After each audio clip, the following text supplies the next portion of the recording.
भाई पहले तो आप सभी को जय श्री राम, सनातन धर्म की जय हो और भारतीय जनता पार्टी जिंदाबाद। आज से हमने भी भाई बीजेपी ज्वाइन कर ली है। हो सकता है कुछ भाइयों को हाथ पोछे बुरा लगे, लेकिन भाई कर ली तो कर ली, बिना किसी तो पूछे, बिना किसी तो विचार विमर्श करे। बहुत सारे साथी ऐसे हैं जो हमारे तक नाराज थे। आप लोग यही चाहते होगे। पार्टी ज्वाइन करने से होता क्या है, आप जो इस टाइम पे पार्टी ज्वाइन करने तो पहले हमने पसंद करया करते, अब वो हमारे तक गाड़ देने लग जाएंगे, और जो हमारे तक गाड़ दिया करते वो हमारे समर्थक हो जाएंगे। इतना ही फर्क है ना। मतलब गालियां जब भी मिलनी है और अब भी मिलनी है। इस देश के अंदर चल क्या रहा है, दर्द बताता हूं मैं आज।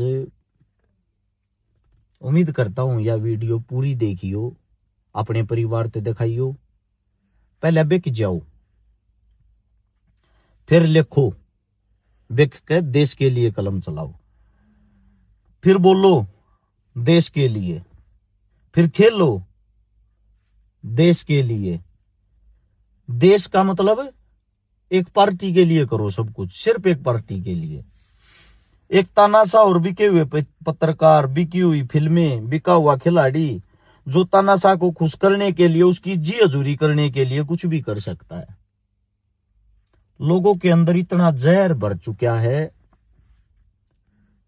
उनको फिल्म जो आती है, फिल्में असली इतिहास लगने लग जाती हैं। आज का टाइम ऐसा हो गया, आपको सिर्फ जय श्री राम बोलना है। धर्म और धार्मिक चीजों से उसका कोई लेना देना नहीं। भले ही उसने 2 किलो बकरा मुर्गा खाया हो, एक बढ़िया महंगी सी दारू पी हो, आधे देश को मां बहन की गालियां बकता हो, घर में अपनी बीवी को पीटता हो, घर में मुंह से मरे पड़े हो, कला करते हो, भूखा मरता हो, बस जय श्री राम बोलने से ही वो देशभक्त हो जाता है। अगर हम राम राम बोल दिया हाँ तो देशद्रोही है। जय श्री राम और राम में सिर्फ इतना फर्क है, हम 2 बार राम में राम बोला हाँ, ये एक बार ही पाखंड वाला जय श्री राम बोल रहे हैं। इतना ही फर्क होगा ना। अगर हम बीजेपी पार्टी ज्वाइन कर लेते हैं तो हम असली देशभक्त है। मतलब सिर्फ पार्टी के पास वो वेरीफाइड सर्टिफिकेट है। जब आजादी की लड़ाई चल रही थी, जब तो वो संघ के पास था, आरएसएस संघ, जिसका कोई योगदान नहीं था देश की आजादी में। किसी की शहीद की तो बात दूर, किसी ने अपनी उंगली तक नहीं कटवाई आजादी की लड़ाई में।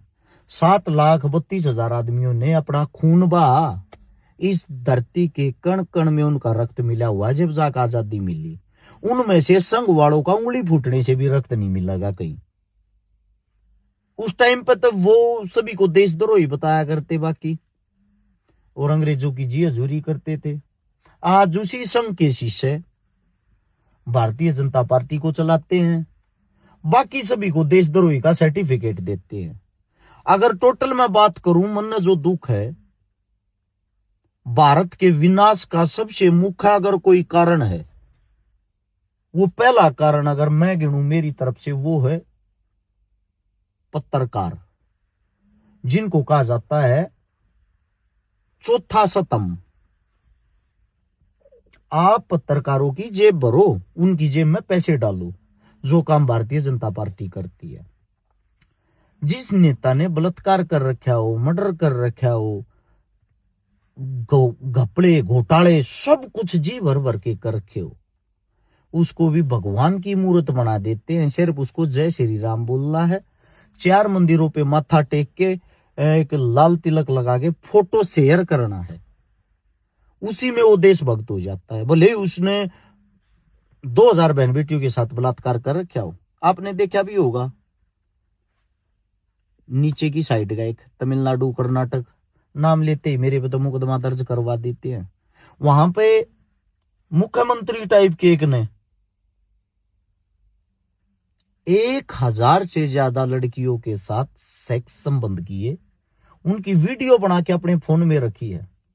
उसके हमारे यशस्वी प्रधानमंत्री साहब उनको गले मिलते हैं, उनको सम्मानित करते हैं, उनसे चुनाव लड़वाते हैं।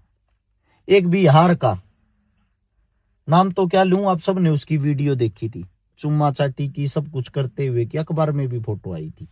भारतीय जनता पार्टी से उन्होंने टिकट ली, हमारी प्यारी जनता ने उनको 1 लाख वोटें दी।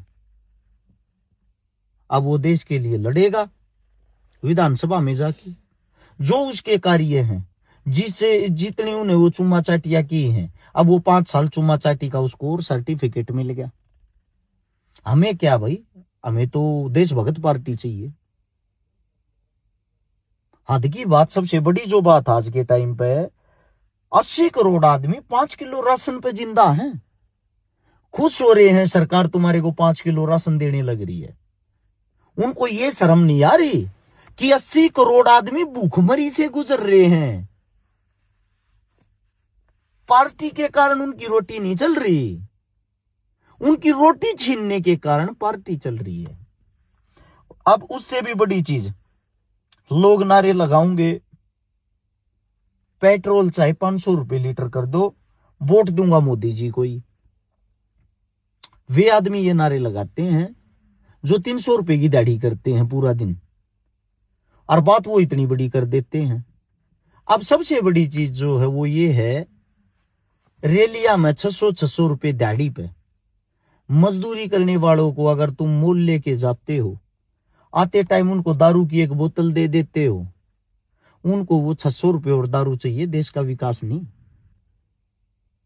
मैं गारंटी देता हूं, आप हर एक शहर के अंदर एक अलग पेट्रोल पंप बना दो और उस पे लिख दो देशभक्त भारतीय जनता पार्टी के रखवाले, यहां से पेट्रोल डलवाएं, 500 रुपए लीटर यहां से पेट्रोल मिलता है देशभक्ति का,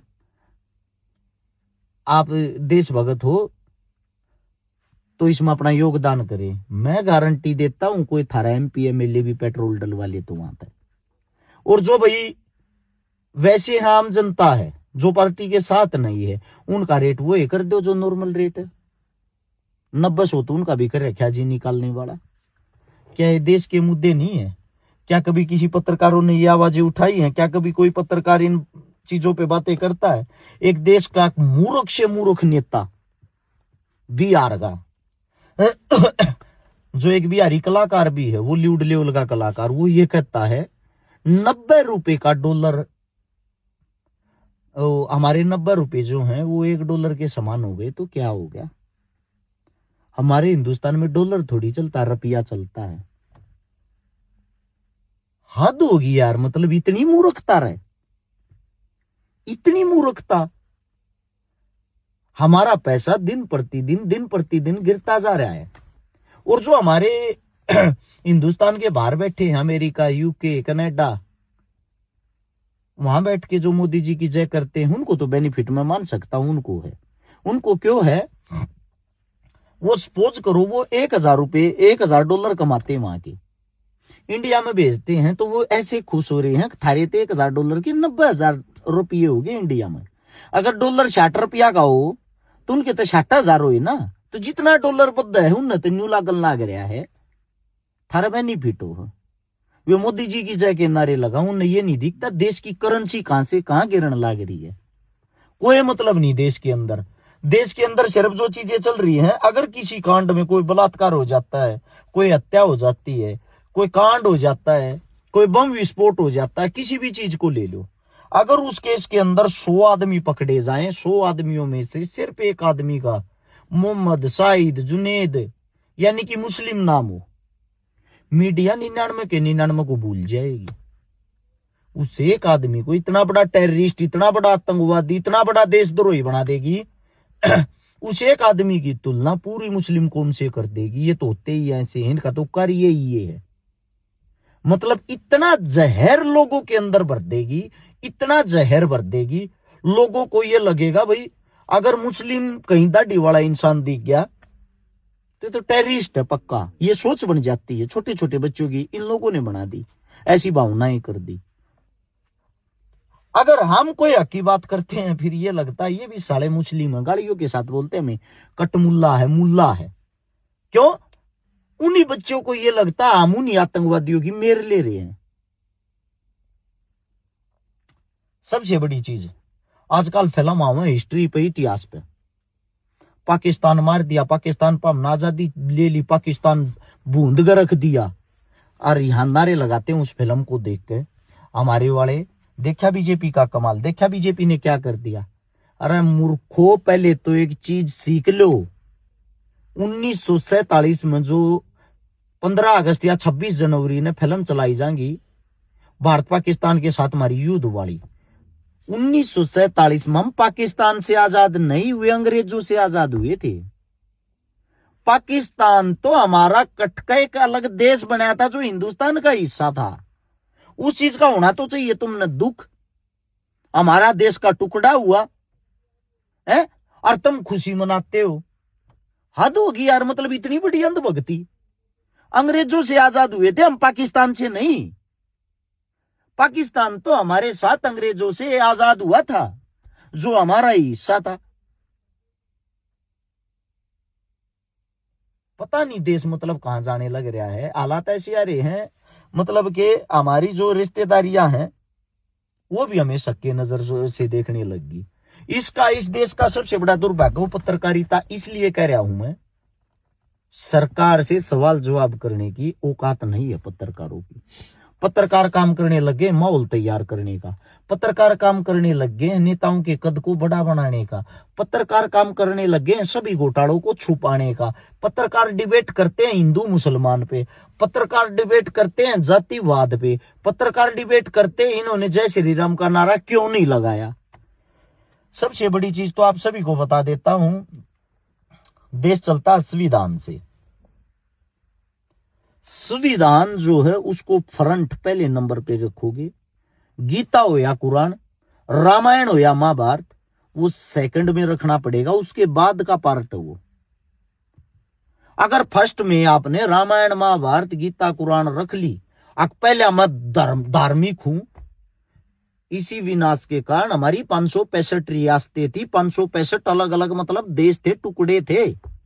गुलामी का कारण हमारा क्या था उसको एक बार याद कर लो। हम गुलाम क्यों हुए? हमारे गुलामी का अगर कोई कारण रहा है वो कारण इसीलिए रहा है, अगर एक रियासत लुटती थी तो दूसरी रियासत खुश होती थी। ठीक हो या इस साले पे आक्रमण हो गया। बाहर देश की एक बात सोच के देखो, 1500 से 1600 के बीच की ईस्वी पढ़ना, फ्रांसीसी हमें लूटने के लिए आ रहे हैं, डच हमें लूटने के लिए आ रहे हैं, अंग्रेज हमें लूटने के लिए आ रहे हैं, वास्को डी गामा हमें लूटने के लिए आ रहा है। मतलब के हद की सबसे बड़ी जो चीज वह है, हिंदुस्तान को ही सब लूटने के लिए क्यों आ रहे थे और सब ने लूटा, सब लूट लूट के लेके जा रहे हैं। मोहम्मद गजनबी 17 बार हमें लूट के लेके गया, 17 बार, बार बार, हद की बात। उसके बाद मुगल आ गए। अब ये जो चीजें हैं, ये जो चलती आ रही हैं, सभी ने हिंदुस्तान को क्यों लूटा? उनका यो एक कीड़ा थी हिंदू मुसलमान का, उस टाइम पे था। देशभक्त नहीं थे, हिंदू मुसलमान थे। यो एक कीड़ा आज है, देशभक्त नहीं है। मैं जाट, मैं ब्राह्मण, मैं वाल्मीकि, मैं राजपूत, मैं मुसलमान, मैं हिंदू, इस कीड़े के कारण हम आज भी सेम है।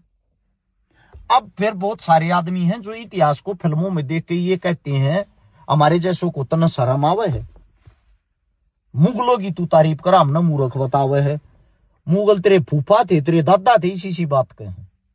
देखो राजा कोई भी होया देश के अंदर जो रहा है, उसने अपनी क्रूरता भी दिखाई, उसने अपनी आक्रामकता भी दिखाई है, उसने दबंगपना भी दिखाया, उसने अपना सॉफ्ट कॉर्नर भी दिखाया है।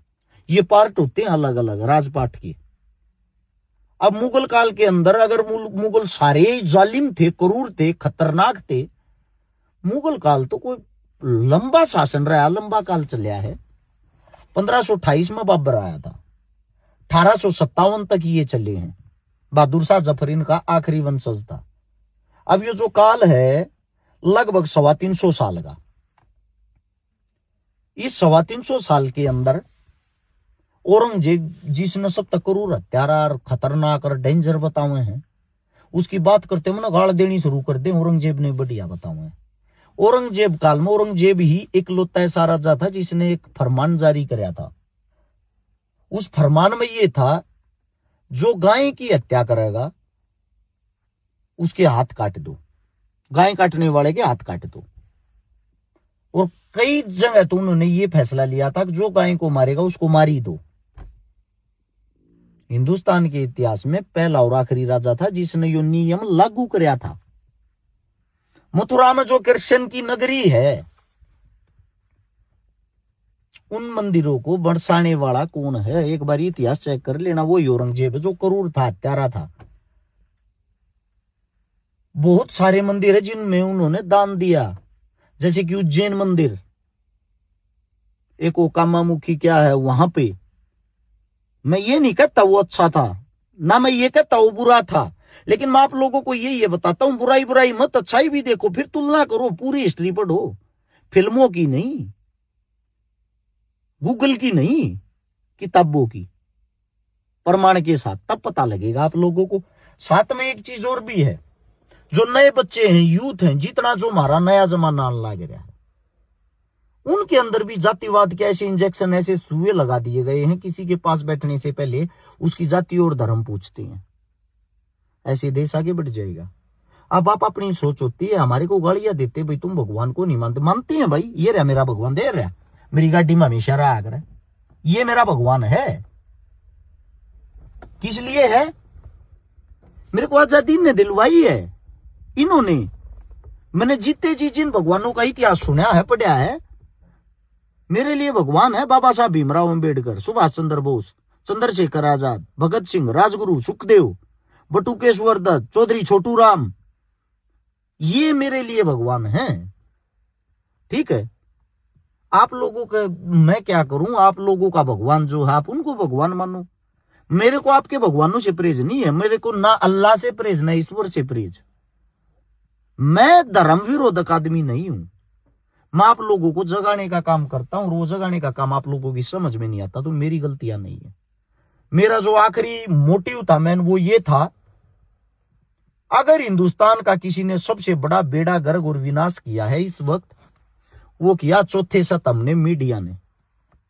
मीडिया के कारण हमारा नाश हुआ है। अगर मीडिया बेझिझक होके मुंह में माइक घुसेड़ के प्रधानमंत्री, राष्ट्रपति, एमपी, एमएलए से सवाल जवाब करे ना, तूने किया क्या देश के अंदर, बता सभी को, पेंट गीली हो जाएगी। 1 महीने के अंदर तुम्हारे को राजनीति साफ और स्पष्ट नजर आएगी। भाई साहब, पहला प्रधानमंत्री 11 साल में जिन्होंने एक डिबेट नहीं की, पहला प्रधानमंत्री, पूरी मीडिया को खरीद रखा है, पूरे सिस्टम को खरीद रखा, इससे ज्यादा क्या करें? और आप लोगों को वही चीजें ओरिजिनल लगती हैं? अगर मैं Bharatiya Janata party, BJP join कर लूं तो मैं देशभक्त हूं। अगर मैं उनके जय जयकारे लगा दूं तो मैं ठीक हूं। जय श्री राम लगा दूं तो मैं ठीक हूं। इसे देश चल जाएगा, देश सुधर जाएगा। इन चीजों से आंखें तो खोलनी पड़ेगी भाई, आज नहीं तो कल खोलोगे। और बाकी मैं निष्पक्ष आदमी हूं, तो मैं निष्पक्ष रहना पसंद करता हूं। पार्टी बीजेपी हो या कांग्रेस, हमारा यही कहना है, सच्चाई पर अड़ी करो। अपने आप में ही आप लोग पार्टी हो, किसी पार्टी ज्वाइन करने से आप देशभक्त नहीं बन सकते। राम राम आप सभी को।